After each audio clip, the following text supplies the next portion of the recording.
This is Pet Life Radio. Let's talk pets.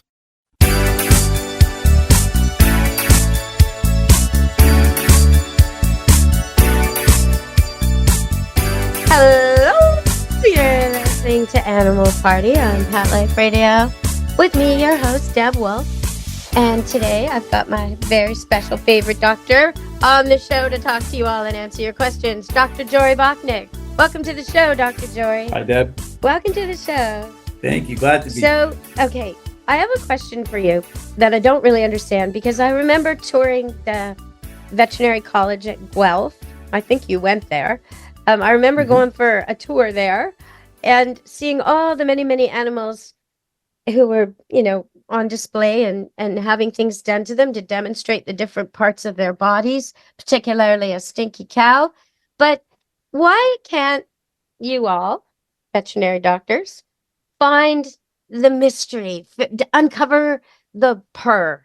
Why is it still not known? With all the operations and surgeries and tests and what? Come on now. Where is the sound made and what is it for? And please let me know. Well, if you think about it, cats only want to purr when they want to. And so when you're trying to study them, they just don't feel like doing it. So it's a little bit challenging to find the specific organ. And some cats purr, all the cats have an individual sounding purr sometimes. So we're really not 100% sure because some cats purr when they're mad and some cats purr when they're happy and some cats purr both. It's very similar, for instance, to the challenge of discovering where dolphins echolocation comes from. We're getting pretty close and we think we know, but it's been intensely studied for decades and it's still quite elusive. So I'm open to suggestions. Well, I've heard different theories, like that wildcats use it to somehow calm and mesmerize prey. I don't know if that's true. I've heard that it's a healing mechanism for the cat itself, self-healing, that it has something to do with ultrasound frequencies. Is there something to that? Yeah, I would say we really just don't know. I mean, as I said, some cats, most house cats that I see purr when they're happy, but some of them will purr when they're uncomfortable. Some do it both. So I'm really not sure. And it may have more than one use, for instance. And what about the double purr / saliva all over the person purr? What's that? What's that about? That's just exuberant. Okay, we've got a question from a listener. You said you weren't going to tell anybody I did that. I don't really understand. Yeah, well, Okay, so we have a question from a listener, and I'm sure you hate this question because it's just so vague. But why is my cat itchy? Oh my God. Well, if you think of all the reasons you feel itchy, then just put cat in that sentence. That's why your cat can be itchy. Cats can be itchy because they have an allergy. Yeah, if I was a person and all of a sudden I started itching, the first thing I'd probably do is take an antihistamine.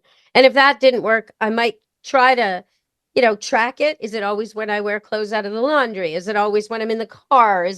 Right? Is that what you have to do for the animal too? Or what do you do? It really depends. Like, for instance, if you feel the cat and it's greasy and flaky and gnarly, well, maybe it's because the animal's got an underlying skin problem. I mean, it can be an allergic-based thing. It can be an infectious-based thing.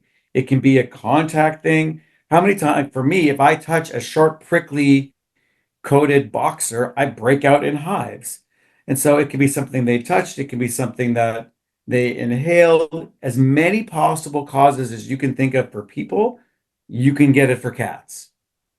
And so it really boils down to sort of the investigation of why, when, how, to try to narrow down what you think the causes really are. And then once we've got a bit of a narrower search, then we can start to apply some treatments.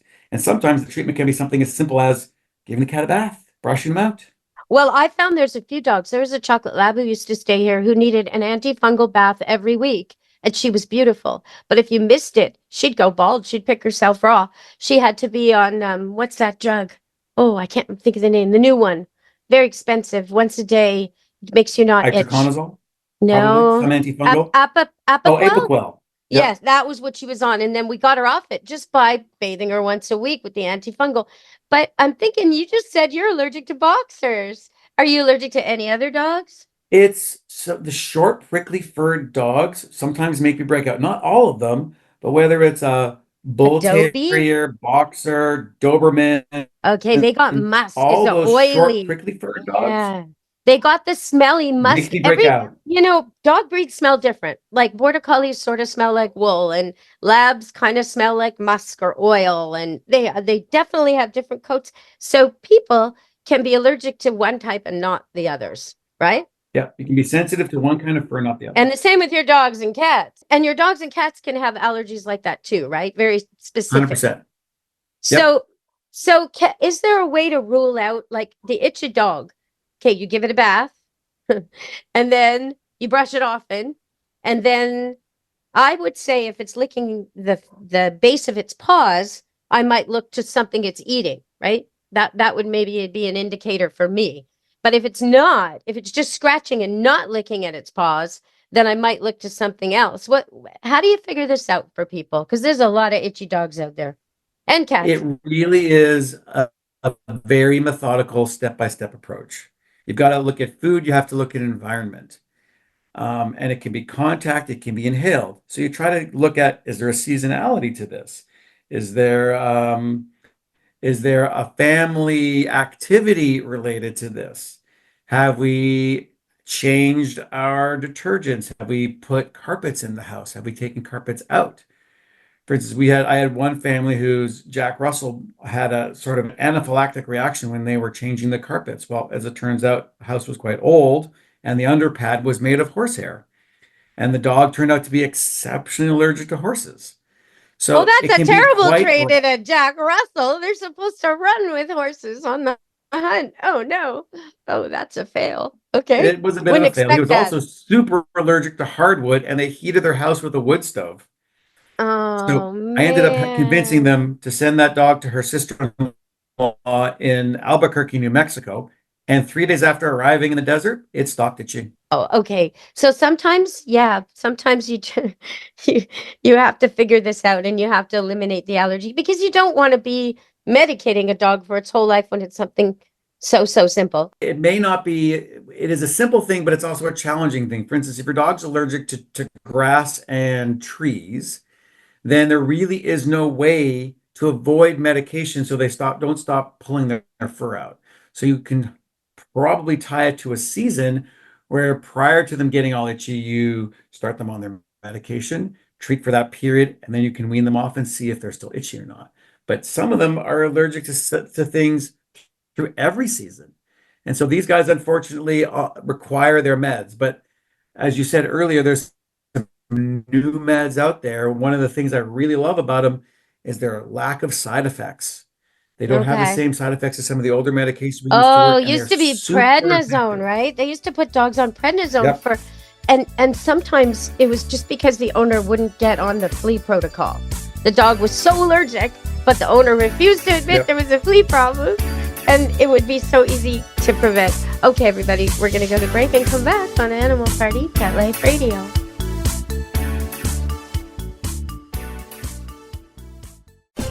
This is Deborah Wolf, host of Animal Party on Pet Life Radio. You know the expression, cats have 9 lives?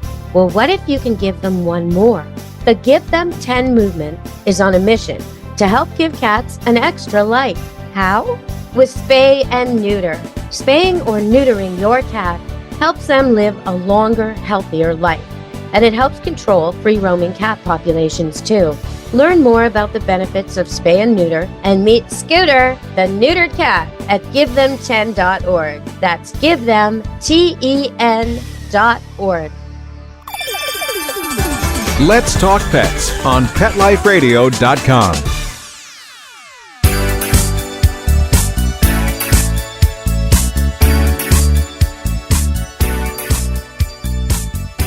Hello, we're back on Animal Party, Pet Life Radio, with Dr. Jory. Okay, well, we had the watery eyes. We had, this one is, I think, sneezing a lot. Now, I want to go over this again. If there's a change, right? That's what you guys, doctors, want us to pay attention to, right? Yeah. Specifically, like if your cat never sneezed before and now it's sneezing a lot, take it to the vet. Yes. Is that correct? Something's changed. Something's different. Okay. You know, when you talked about allergies and different things, I mean, there's the, you think about what dogs like to roll in, you think about what cats like to roll in, and then, you know, the things we use to clean our houses with, or the neighbor uses to spray their grass with, couldn't be more different, right? All these chemicals and cleaners and things. It could be anything your dog or cat could be reacting to. It's so hard to figure out. But I think about there's this new perfume out now by Dolce and Gabbana, $100 a bottle, and it's for dogs. Like you, $100 a bottle to spray your dog with this stuff. You've got to be kidding. You're gonna spray your dog, and he is gonna promptly roll in the mud or something worse.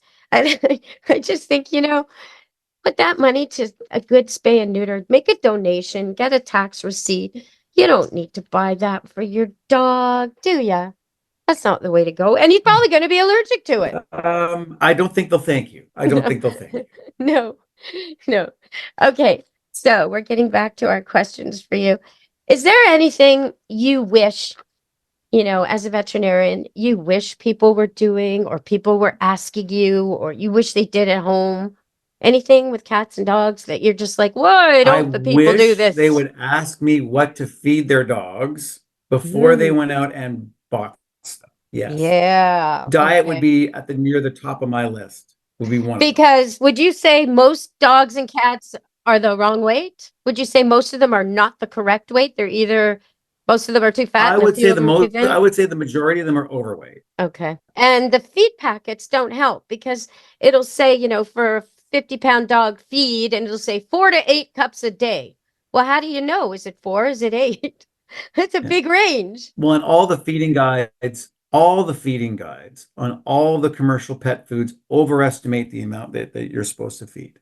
They do that Right. because it's safer to do that and let the dogs get too heavy than underfeed them and they get too skinny. So you can pretty much guarantee that every feeding guide overfeeds. You know, to be fair to people, sometimes I'll get a dog in here that's really underweight, and I'll tell the person, and they're shocked because they see him every day, right? And as soon as I tell them that, and I say, you need to feed this dog more, he's growing, or that may have been the right amount the last time you saw the vet when he was 6 months old, but whoa, did he ever, he's way bigger now.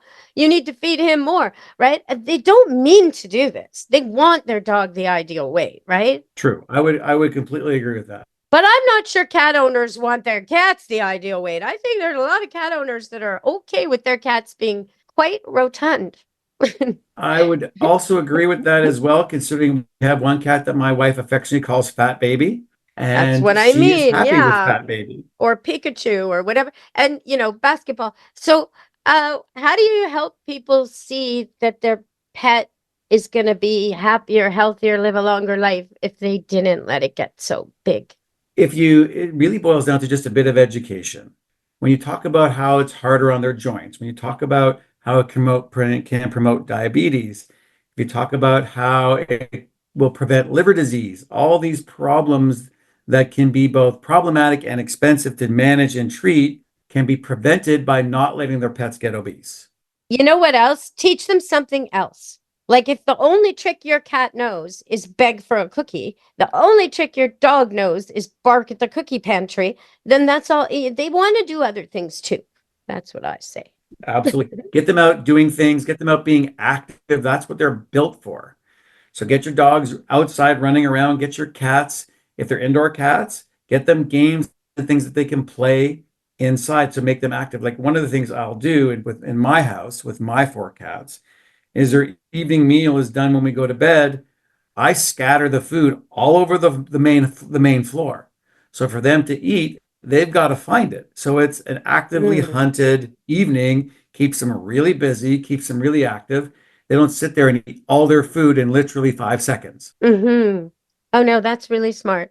And, you know, playing with cats, teaching them commands, teaching them to come when called, teaching them to sit, teaching them to shake paw, teaching them to go through things, teaching them to follow where your fingers or a pointer point so they can jump on furniture or off furniture, teaching them the word off, teaching them to stay off the counter. All this stuff makes your cat able to get your attention without just begging for food as the only thing you do together, right? Stroke and feed, stroke and feed. There's got to be more than that. And I think most cats just write us off, you know, as not worth bothering with, except for stroking and feeding. And so we can be more to our cats. Stroking, feeding, and changing the litter. Yeah. So I want to ask you, what about trap, neuter, rescue cats?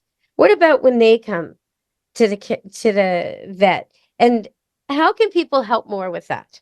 If there's people in your neighborhood or people in the neighborhood of their vet, and they think, I like what he's saying about there's a terrible cat overpopulation, and I love cats, and how can I help? Like, how can people get in there and do something good? The best thing to do is find your local rescue group who does this and support them. And it's not just donating money. Sometimes it's donating time. Everybody's always short of bodies to do some tasks in these shelters, and it's not very necessarily demanding. But having someone who can just clean litter boxes once a week or once a month, even getting in there and actually helping out, means that it lets somebody else do something else. The monetary part is definitely necessary because we need to be able to neuter and spay these animals. And a lot of them just are not going to be house pets anymore. It's basically trapping foxes. They're wild animals when they're out, but if we don't spay and neuter them, that's when you see all these poor little kittens in people's sheds and garages, and nobody wants them. So if we can spay and neuter them, the population is we're trying to mute the explosion. And we're fighting a losing battle, unfortunately. When you get these cats in, do you give them shots? You must, right? Vaccines? They almost all get rabies. When they go into a shelter program like that, they'll get rabies. They might get core vaccine, but the vast majority of them will only get rabies and their neutering and spaying, and then they'll be re-released. And the tip of the ear is taken, right? So that you can They'll be marked in some fashion, either an ear notch or a tattoo or both. Okay. And so people listening, if you want to help, get in touch with a local agency that's working on this. The one that I'm working with now is GiveThem10.org. GiveThem10.org, and they should be able to direct you to somebody in your neighborhood that could help. But it could be something simple, like just being a driver, and they're not going to mess up your car. They're going to put tarps down and blankets down, and then crates, kennels, carriers with the cats in them. So, there'll be other people there to lift them. Like if you can't do lifting, if all you can do is driving, they probably need drivers to take them from the colony to the vet and back again. If all you can do is provide a safe place for a cage for a few days of recovery before they take them to release them, that's probably going to help. If all you got is a bunch of blankets, that could help too, right? So get in touch with it. GiveThem10.org. Yeah, and a lot of high school students need community hours. Well, a lot of these rescue organizations can give you community hours, and you're getting community hours working with great animals. So it's better than a lot of some of the other community volunteering. Not saying that any of them are bad, but if you're interested at all in health or animals or medicine, it'll give you an introduction into a world you know nothing about. And it's it's really needed, and it's really appreciated. A world of social justice, a great entry level, and it'll look amazing on your college resume. All right, everybody, we're going to go to break and come back. Definitely stands out from the rest. Yeah, on Animal Party, Pet Life Radio. Stay tuned. Need the perfect gift for the cat lover in your life? Check out ComfortDiva.com. We have cat-tastic gifts to make you smile, like cat-themed tote bags, kitchen towels, quirky mugs, and stylish t-shirts. For holiday gifts or anytime, ComfortDiva.com has it all. Treat the cat lady in your life to something pawsome and save 20% with coupon MEOW20. Visit ComfortDiva.com today because every cat lover deserves a little comfort. ComfortDiva.com, where comfort meets catitude. Let's talk pets. Let's talk pets On Pet Life Radio. Pet Life Radio. PetLifeRadio.com.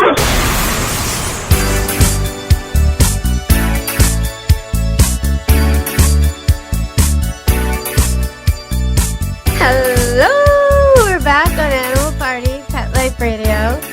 And okay, so someone's asking me, my cat's sneezing a lot and talking a lot. Is that because she's sick? All right. Talking a lot sounds to me like they want your attention. No. Yep, the sneezing is not normal, and it sounds like they're asking for your attention in some fashion or another.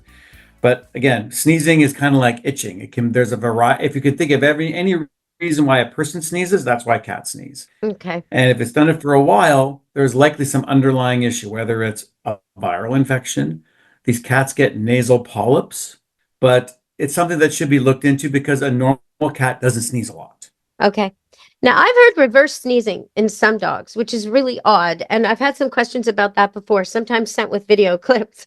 So, can you explain to people because we're talking about sneezing, what reverse sneezing is all about? I mean, you see this dog and it's sort of, you can see all its ribs as it breathes in so hard. And then it exhales and makes this weird sort of a hooting noise. And it does it over and over and over as if it can't quite breathe. And then it shakes it off and walks away like there's nothing, only to do it again a few minutes later. Because dogs preferentially breathe through their nose, when that airway gets obstructed, they start doing this sucking in thing to try to clear that airway. Some dogs who do it have these long, soft palates, like these flat-faced dogs like French bulldogs, and things of that nature. And so that palate sometimes gets flipped upwards, affecting how they can breathe. And so they try to suck it back. And they do this snorting sort of combination of snorting, gasping, and horking all at the same time. And then when the obstruction is cleared, they're fine. But some of these dogs can panic because they really want to breathe through their nose, and they can do it, and they're trying and trying, but they're not getting there, and they'll kind of almost pass out. Then they start breathing through their mouth, things kind of settle, and then they're fine again. But it's a temporary obstruction of their airway where they want to breathe. It's like sleep apnea while they're awake. Weird. Pretty much, actually. Yeah, that's a very good way of describing it. I'm going to steal that, can I? Yeah, no problem. It's Totally so stealing strange, that. though. So strange to watch. So, what should people do? I mean, basically, you just wait it out. You sort of have to wait it out. I mean, sometimes having a cold air humidifier in the room that the dog sleeps in, because humidity helps things flow. And if the dog's sinuses are too dry, then the concretions in their sinuses get too thick and they can't breathe through it. So sometimes having a cold air humidifier in the room they sleep in. Sometimes if they're having a bit of congestion, letting them breathe in the steam from the shower for 5 minutes. But in the heat of the moment of the reverse sneezing itself, there's not a lot. Some people advocate covering one nostril, covering the other. I don't advocate either of those. I think Oh let my the gosh. dogs sort of just keep them protected and Yeah. let them sort themselves. Getting your hands near their mouth and nose and potentially obstructing their breathing is both dangerous for you and your pet. Okay, this brings us really neatly to one of the last questions we had for you. There's a couple more, but this one, I have an epileptic dog. My dog's on medicines to control it, but the odd time there's a seizure. And she writes all this stuff about how great her dog is. It's a 7-year-old golden retriever, newly diagnosed. So it doesn't seem like they've got the meds perfect yet. Okay, so she's telling me that her vet said to keep this golden retriever, if she's away, when it's alone and unsupervised, there's no humans home, it shouldn't be with any other pets. And she's saying she doesn't want to do that. She doesn't want to separate this golden retriever from all the dogs and cats he loves and hangs out with. And she doesn't think the vet's right, that if it goes into a seizure, it might get attacked. So this is the question. Is my dog safe if it has a seizure with all the dogs it loves? I would say not necessarily. I would say do not leave Categorically, it. no. No. Not only is the dog not safe, but the other dogs aren't safe. Like if the dog has a seizure, when they're thrashing, the dog could bite another dog inadvertently, and seizure bites are vicious because there's no restraint. They can't unlock. I've seen them bite an object while they're in a seizure and their mouth stays in that position for quite a long time. They can't release. They don't even know they're biting, right? It's asking for trouble. Can you describe to me, like, make us understand what this is like for the dog or the owner when a dog has epilepsy or seizures and how this goes? Because I know there's dogs who come to my kennel who on phenobarb and other meds for it, and they seem to be managed very, very well, but they are alone when unsupervised. That's a condition I put on it. Yeah. So there are a couple different medications we use to treat seizures. Seizures are much more frightening for the people watching them than for the person or the dog experiencing them, because they don't know what's happening when they're experiencing a seizure. And then they wake up confused because they don't know what's happened. It takes a bit of trial and error to get medications sorted for seizuring animals, and everyone will have their own criteria for when to treat and when not to treat. Phenobarbital, for instance, is an older drug that we've been using that's still quite reliable, but there are newer medications that seem to work better. The downside on the new medications is they're a bit more expensive, but they tend not to have the side effects of some of the older medications. And so so for me, I tend to treat dogs with seizures if they're having more than 2 seizures a month or more than 1 grand mal seizure a month, and you don't want to experiencing that anymore. And then I'll get them on medication. Okay, so a grand mal means if there's urine Grand or mal means feces? full body, unconscious, paddling, peeing, pooping, vocalizing. Okay, so there will be a mess left behind if they have one of Yes. those. If your dog's Yeah, just generally, shaking a yes. lot and there's no pee, no poo, it probably wasn't a grand mal, right? You don't necessarily have to pee and poop, but if they're Okay. unconscious, full body tremors, that would be a Okay. grand mal. Okay. Petite mal seizures or smaller seizures are generally focal, where the dog hasn't lost consciousness but may have trouble moving one part of their body, or they start looking around and biting at a fly that's not there, or they'll be barking in an odd fashion temporarily and then they're back again. It's these focal, short-lived, non-loss of consciousness seizures that can occur, and they're generally pretty mild. And for those kind of animals, I tend not to treat them for the most part, because sometimes with some of the older medications, over time they can become quite resistant to them, and long-term phenobarb can affect your liver and whatnot. So I tend to put off treating seizures unless it's absolutely necessary. For instance, I had a Labrador who was epileptic, and he'd have 2 seizures a year. And they were grand mal seizures. They lasted anywhere from 20 to 30 seconds, and I never treated him.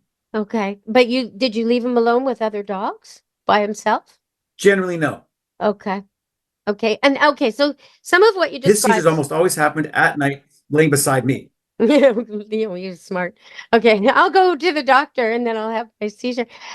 Okay, so the things we used to think, like put something in their mouth, no, right? Just clear the way so they can't fall downstairs or hurt themselves. Wrap them up in a big blanket so they can't hurt themselves if they're thrashing, and keep everything away from their mouth. And then how do you tell the difference between that and something that would be maybe caused by ingesting poison or having a stroke, where they start to shake and it's not okay to just leave them?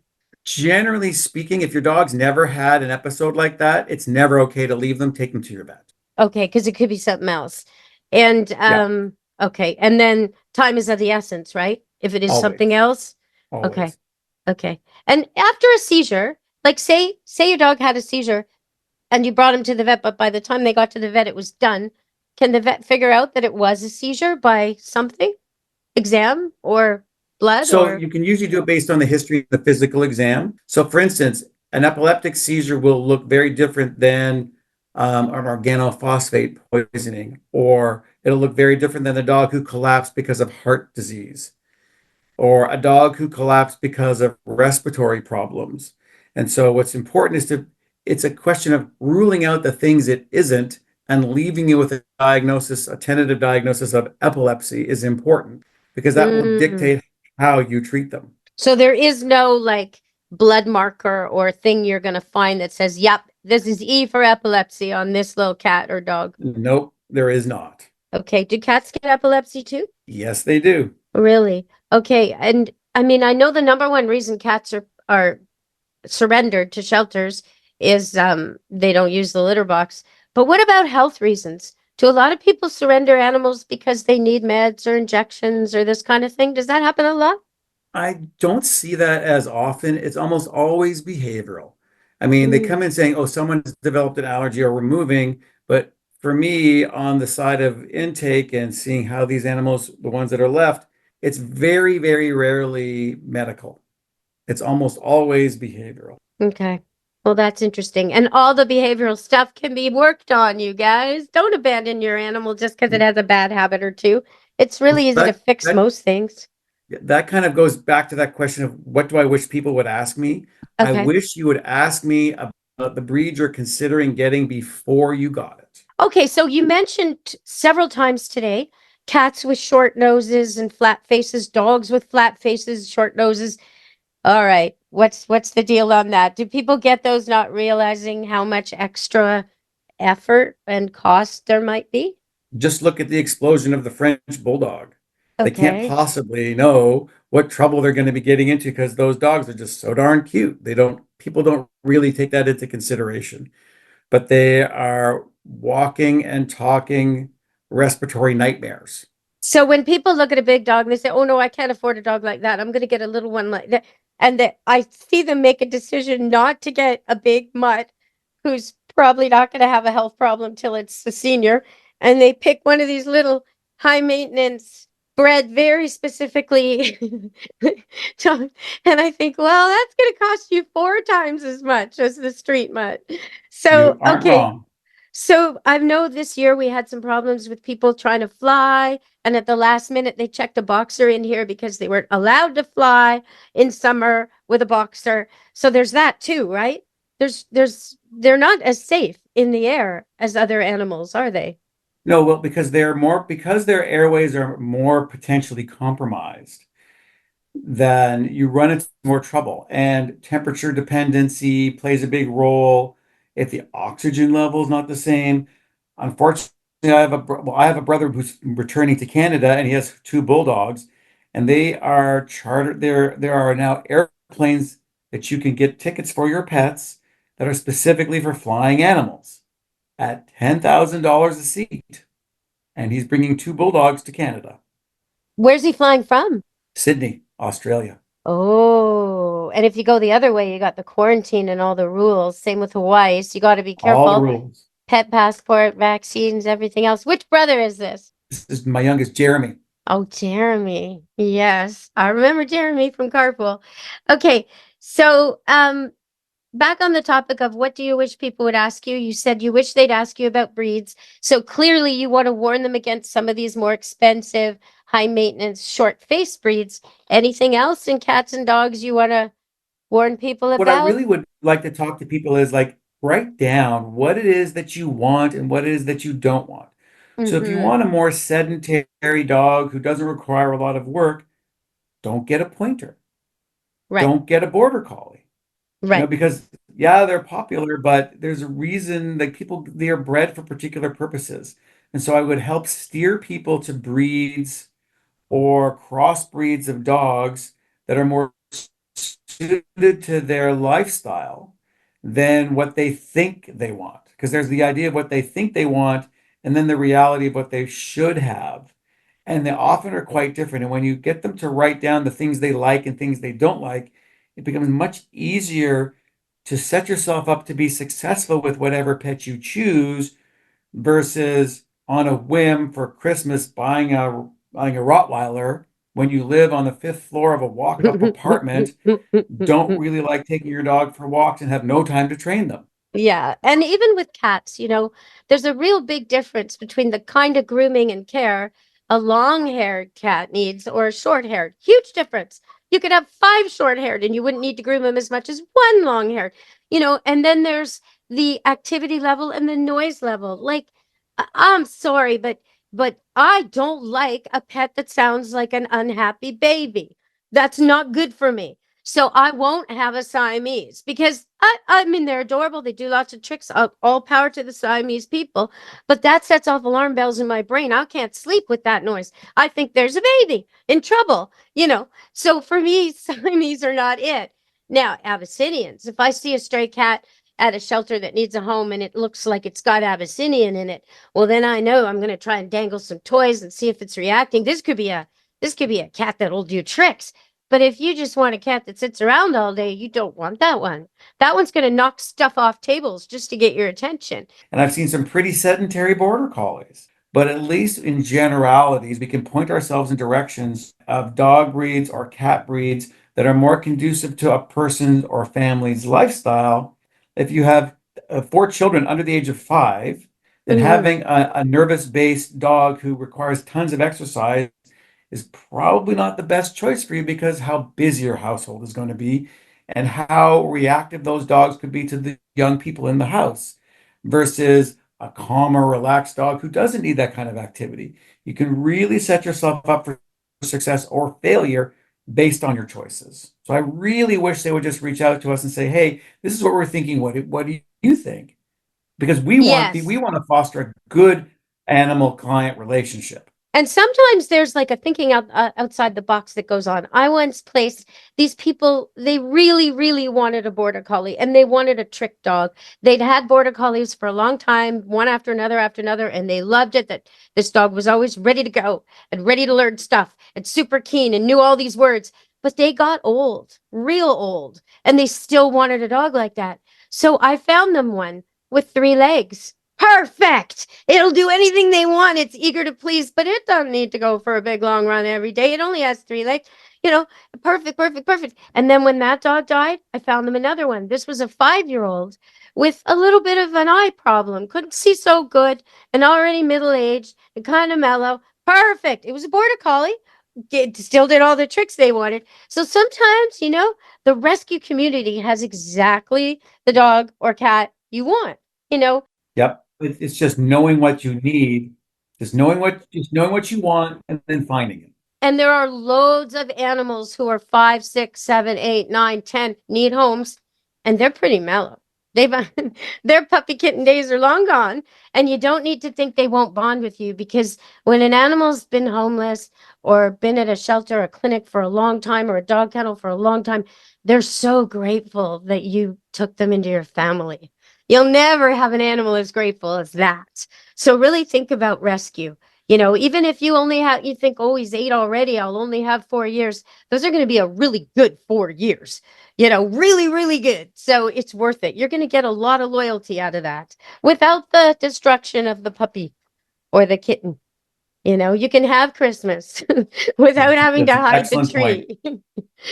Yep, that's an excellent point. Getting them when they're older really, really helps. Well, or ex-working dogs, when they've kind of aged out of a program, just because they're 5 and they can't work for a proper professional job anymore, they've still got a long life ahead and they're totally trained. I mean, that's even better, right? Yeah, that's good. All right. So, Dr. Joy. It's all about matching the dog's temperament with the family dynamic.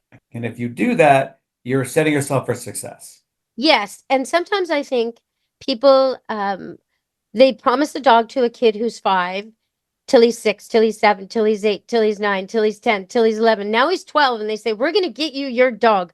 They don't realize that at 16, he's going to drive and he's not going to have any time for this dog anymore. So really think, the kid you think is going to love the dog and take it everywhere with him may have already aged out of this. So you got to really think about who's going to do the poop scooping, who's going to do the walking, who's going to come with you to the vet, that kind of thing. And usually I'd say it's going to be mom. It's going to be mom. So mom gets to choose what dog the house gets. Mom gets to choose what cat the house gets, I say. But then I'm the mom. So, all right, Dr. Jory, what do you say? I ain't disagreeing with you. No? Yeah? I agree with you. Happy okay. mom, happy house. But the thing about the kids, you can't expect a 5-year-old to scoop poop. Obviously, that's not sanitary. But on the other hand, a 16-year-old, a 17-year-old, an 18-year-old is off to college. So you got to get the dog when the family's the right age, if you're expecting the family to really participate, right? I would agree with that. But I would also say that if you want to get a pet, get it because you want it, not because you think the family's going to want it. Mm-hmm. Yes, very good advice. You could always pet sit for a friend and have fun family times that way, or volunteer as a family at a shelter, or go pet cats that need rescuing. There's all kinds of things you can do together that will make a big difference. And if your kids want to participate in trap, neuter, and rescue, oh, that would be amazing. That would be so helpful. They can man a booth, handing out pamphlets, talking to people. I mean, there's all kinds of things you can do to help the rescue world. All right, Dr. Jory, what would you like to leave people with before we go today? I would probably like to leave you with, before you buy, really think about what it is that you want and what it is that you don't want before you rescue, so you can match your lifestyle with the pet that you want and set yourself up for the beginning of success. The best dog you ever met and the worst dog you ever met could very well be the exact same breed. It's all about how they were raised and trained and taught and how they fit into your lifestyle. So you can have a very hard task ahead of you, trying to teach a golden retriever not to swim, or trying to teach an intact male fighting dog breed not to fight. Or you can have an easy task. You could get a dog or cat that really does suit you.